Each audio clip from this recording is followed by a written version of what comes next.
Hi, and welcome to Wrong Way, and this is the Zukoboard City Plus, the electric urban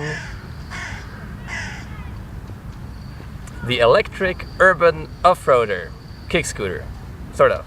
Let me tell you more about it. Wrong way. Huge thanks to the owner of this electric scooter, Marcin, for letting me drive it and test it. Also big thanks to Christian for hooking us up. So let's start with the specs as usual. We have a hub motor in the rear, 300 watts nominal power, peak power is around 700 watts, top speed around 30 kilometers per hour, and the battery is a 36 volt 10.5 amp hour LG unit. Maximum range should be around 30-35 kilometers. Sadly I can't test it today as I have the scooter for a limited time only.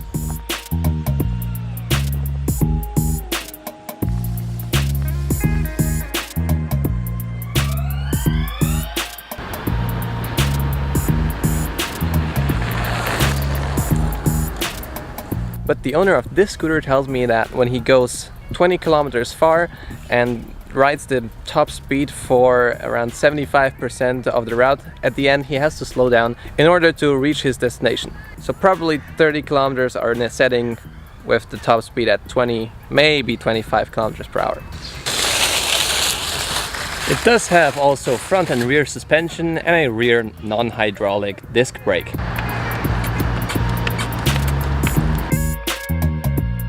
And basically here is where the similarities to other kick scooters end.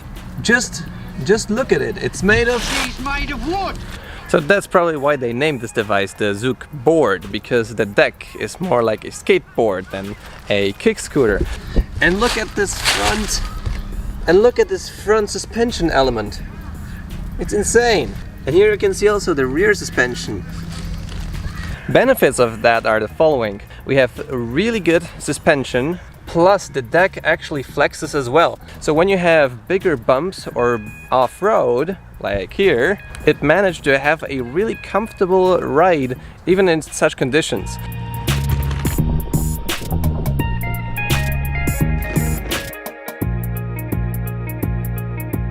And because of the higher ground clearance at 12 centimeters compared to 7.5 centimeters on the Xiaomi M365 Pro, it's also safer to go over bigger curbs. Keep in mind though that the rear suspension is way lower than the rest of the scooter.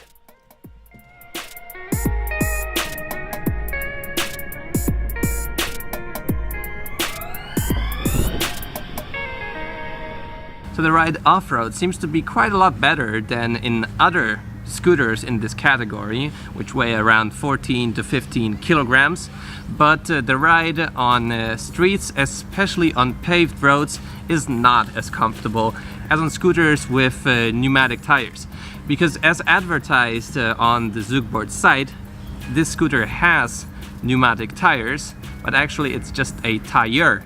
Because just the front tire is pneumatic, the rear tire is not inflatable at all. This translates into less comfortable riding in on paved roads, and all the smaller cracks can be felt. The wheels are also not that big. We have 8-inch wheels front and back. In my opinion, comfortable riding starts at 10-inch wheels, for example on the Cabo Skywalker 10H or the 9-Baud Max. Even without suspension, I think that on paved roads the 9-Baud Max would be more comfortable than this. The battery is in the steering column, and one thing I noticed is that the wheel is actually in front of the column. You can get used to this driving, but especially when driving slowly, it can suddenly turn a lot more than you expected. But it's just a matter of getting used to. Something that is difficult to get used to, though, is the huge turning radius of the scooter, which I totally did not expect. As you can see here, the steering column is also not that high. I think it's higher on the Xiaomi M365 Pro and even non-Pro version. It's also foldable, so you can fold it very easily, locks into place, and you can carry it around, which is quite comfortable.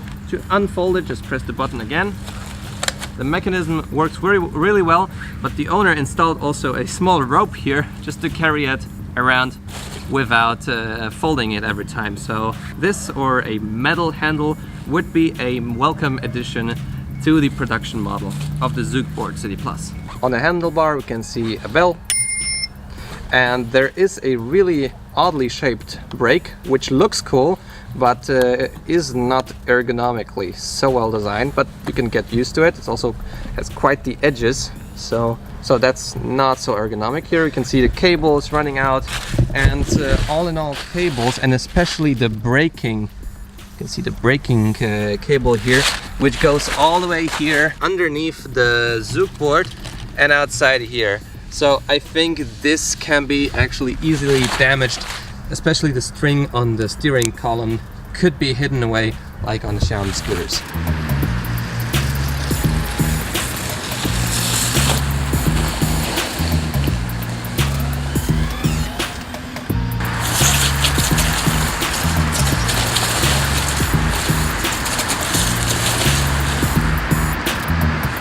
Here we can see the usual computer that you also see on other scooters. You can turn on the light here, and a little light indicator pops up here, so that's nice. We don't have too many buttons on the handlebars. We have also 3 modes. Sadly, it always turns on in first mode. So the first mode is until like 15 kilometers per hour. The second mode is up to 25. Third mode is up to 30 kilometers per hour. You can also set additional parameters of the zukoboard here. You can find the guide to that on the internet. For those of you who are not yet familiar with this screen, here you can see how far you have driven, odometer, trip, voltage of the battery. So it's actually pretty low now, it's 36 volts. Probably can discharge to around 29 volts, so I have not too much range left, and yeah, that's basically it. The light in the front is not so strong. It looks stylish, but I'm sure that in the night it just shows other people that the scooter is coming rather than showing you the road. We have also rear lights. The handlebars are actually also detachable, so you can just screw them off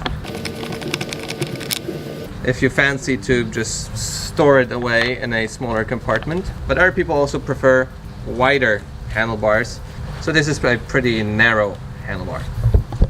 And when you look at the construction, you can see sort of that it's made of various parts. So here you have a little bit of Xiaomi or Kugo. Here you have this weird contraption which works really well as a suspension device. Here you have the board. This is, I think, from a different scooter, which is also from China.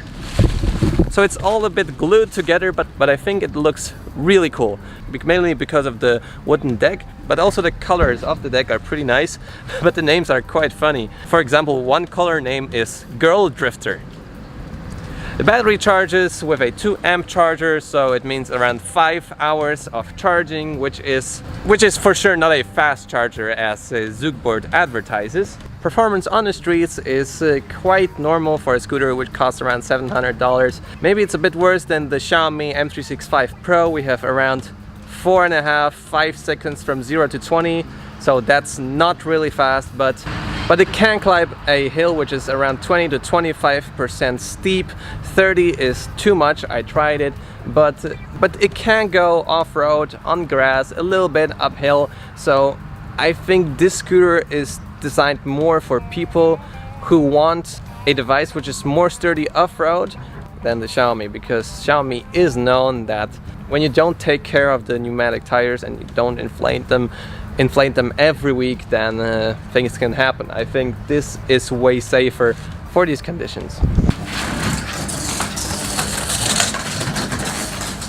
So this is the zukoboard City Plus. So if you're still here, please leave a like on the video, subscribe if you want to see more content like this coming soon. We will have a video about Cyclone e-bike. We will have a comparison between the Wolf Warrior 11 Plus and the Dualtron Thunder. A review of the Dualtron X is also coming soon, so stay tuned for that, and I'll see you in the next video. See you soon.